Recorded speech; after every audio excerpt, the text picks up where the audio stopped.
Hello and welcome to NDTV. I'm Rohit Khilnani. Joining me on this broadcast is Kubbra Sait. We continue to get you as many interviews as possible during this lockdown. Kubbra, welcome to NDTV. We met at the airport weeks ago when none of this had happened. You were going somewhere, I remember. Of course, everything has changed. When did you get back? What all airports did you cross when you came back? And what was the scene out there, if you could explain? And where are you coming from? Hi Ro, how are you? Thank you so much for having me on this wonderful little chat. It's really nice to see you out of the airport. That's one way to begin our little social distancing experiment. Talking about airports, yes, I actually flew back in on the 13th of March. And I was, of course, nervous. I was nervous because everything just seemed so uncertain around us, and there was no way of kind of grasping any thread of reality around you. You had no idea what's going to happen next, what's even happening right now.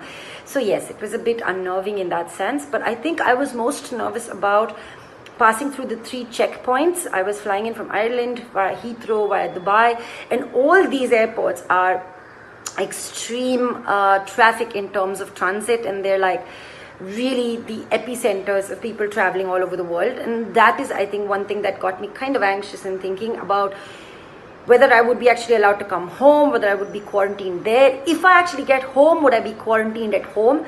But I think I just kind of took this big, huge breath in and breath out when I reached home, and I chose to then just zip it and just stay at home. So I am actually at home for the last 13 days, except stepping out if I need something important. But yeah, that's been pretty much my life, and 21 days more to it. So, Kubbra, now that this has spread across the globe, the place where you were staying, were you at a hotel? Were people leaving the hotel? Were the hotel letting more foreigners in? Were there these secure places to stay in? If you could explain, how was it where you were traveling? So I was having a quick chat with the manager of the hotel that I was staying in, and he said that there was no idea when this is going to actually, boil over. But he was pretty sure that hotels were going to shut down because that very morning the schools shut down. And of course, there was no, restriction or a lockdown at that point, as it wasn't here in India either. But people were kind of still, anxious about what really lies in the future for everybody. But it was pretty sure that everything's going to come down to a grinding halt. I think that was something that everybody was convinced about.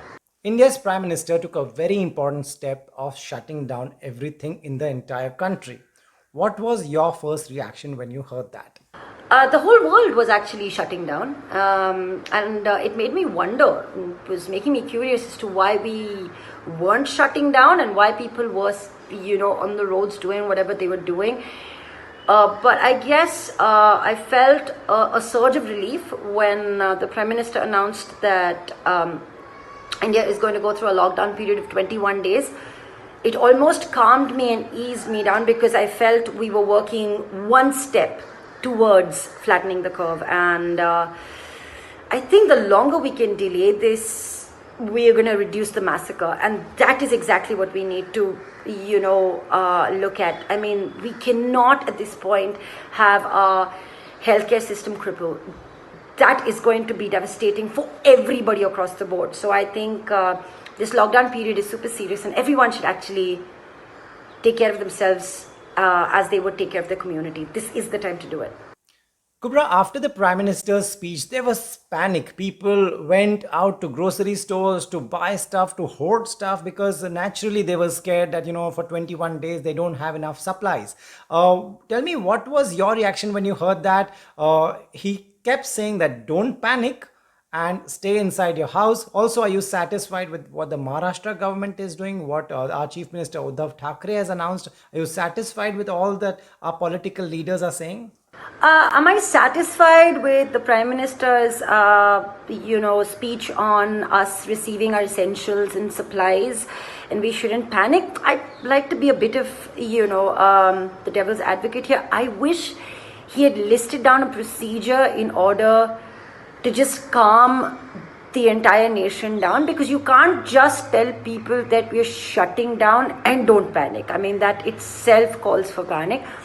But what I'm really happy about, and credit where due, is the fact that, at least from where I look, Maharashtra government, our chief minister, he's addressing the public every day. He's trying to, tell and spread the message to the authorities, police especially, that that they need to be kinder towards people who are venturing out, and also kind of convincing them that nothing will go out of supply or out of control. So I guess if all heads of states do this on a regular basis, then the situation will kind of remain in control. But yes, I think it was important to bring this lockdown, as I said earlier. So, Kubbra, now that you're under self quarantine, within your four walls, can't go anywhere, what are you doing? How are you killing time? Tell us, is this also a time for everyone to take extra care of their health and be physically active as well? Are you doing all that yourself? Oh, self quarantine for me, I think it's very selfish. It's selfish because you have so much time for yourself. Yeah. But I'm also being selfish in terms of my health. So I'm loading up with, vitamin C, B complex, B12. I went to the doctor once just to make sure that there's nothing wrong with me. Thankfully, I don't have any symptoms. They haven't shown up. So it's really good. But of course, I'm eating healthy. I'm working out every day. So I have my two schedules in place. One is when I'm working out with kinetic living via Zoom, or I'm working out with Sarva Yoga, which is again via Zoom. So it's pretty cool, I think. I think we're doing a pretty good job. When we talk about self-measures, I think what's really important is that you take care of your mind and you take care of your body. And I think it's a great time to actually peek into the corners of your house that you've never been to. Today was kitchen day. It was amazing. Yeah, I cleaned out so much crap from the kitchen. It was amazing. Kubbra, it's important at a time like this to be physically active. We can see a lot of celebrity videos out there of actors and actresses working out and also suggesting that this is important. But Farah Khan has come out and said that please don't share these videos because there are bigger problems. Tell me firstly, are you following a regime? I haven't seen a video from you as yet. Well, I think everybody is trying to stay healthy, and we're just trying to make sure that our other curves don't come out while we're trying to flatten out the curve. It's true, everybody's trying to work out, as am I. But I just saw a really funny message by Farah Khan where she just made an appeal asking all her celebrity friends not to post their workout videos. And I thought it was really funny. So no, while I am working out, I am definitely not sharing these videos. And my routine consists of yoga and working out with Urmi. That's pretty much what I'm doing these days. So, Kubbra, what have you taken up as a hobby? What are you doing? Because we have a lot of time. Are you reading something? Can you suggest some books? What are you up to? As far as exercising my mind is concerned, I'm reading two books currently. One is a book by Gaurav Sinha. It's called Compassion. Compassion for me is basically unleashing empathy in business and in life, and that's so important because especially at a time like this, you really want to question your decisions and your reaction time, to the situations in your life. And when most of us are entrepreneurs, when we are artists and we are self-employed people, and each one of us is a ticking business, I think it's important to read a book like this. The other book that I recently picked up from Ireland is by Oscar Wilde. What I didn't know is that Oscar Wilde was actually born in Dublin and in Ireland, but he's got some great quotes, and this is such a interesting thing, and I'm not even kidding you. I just opened page number 45, and one of the quotes in here says, "One needs misfortunes to live happily." So, well, if you don't believe me, at least believe this guy, and let's look at the brighter side of what's happening right now, because it's really not in your control. Kubbra, tell me, this is an important question. Does a pandemic like this teach us bigger lessons to not spread hatred, to unite, come what may, to forget all our differences, competition? ideology, political differences, and just unite and be there for each other. It's, I think, heartbreaking that, at a time like this, we actually need to ask ourselves this question. I mean, it's real, it's a real time question. But it's so sad that it's true, right? Our demons come out when something bad happens to each one of us, and everyone here is right now and just focusing and emphasizing on the fact that we all need to be kind towards each other. And really, I personally believe that hatred will spread faster, much, much faster than the virus. So let's be conscious about, what we eat, what we put inside our system, and let's be conscious about what comes out of our system, out of our mouth, out of our minds. Because to be honest, what's really in our control is ourselves. So let's be kind to everybody around us. It's the need of the hour, whether it's your help, whether it's your driver, whether it's your security guard. I shared this tweet yesterday about how we need to just ask and inquire if they need chai downstairs. Little things, yeah, you don't have to do much, just do little things, but make sure that your existence right now and the fact that, see, I get very emotional, just make sure that your existence and the fact that you are so-called the privileged ones, just make sure you exercise that privilege with responsibility. That's it.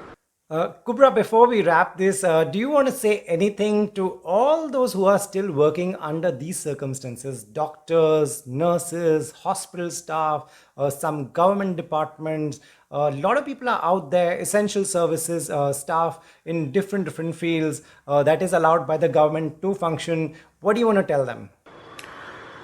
I am grateful for every single person today in the services, the law, the enforcement, our doctors, our nurses, just everybody who's extending themselves at this hour of grief, at this hour of uncertainty when everybody is in it together. Thank you so much for not caring about yourselves, your family, and putting us first before you, putting your responsibility and putting your duty before yourselves. Thank you so much for that. Everybody is grateful for your decision and for your act of selflessness. Thank you very much. Great, Kubbra. Thank you so much for talking to NDTV. This is all we need at a time like this. Smiles, motivational words, some entertainment, and also important messages for people who are out there working. Thank you for talking to us. And thank you very much, Rohit. Thank you so much for speaking to me and reaching out and asking me all these important, pertinent, and engaging questions. I'll talk to you, man. And I'll see you soon when all of this is over. Take care of yourself and be good. Bye.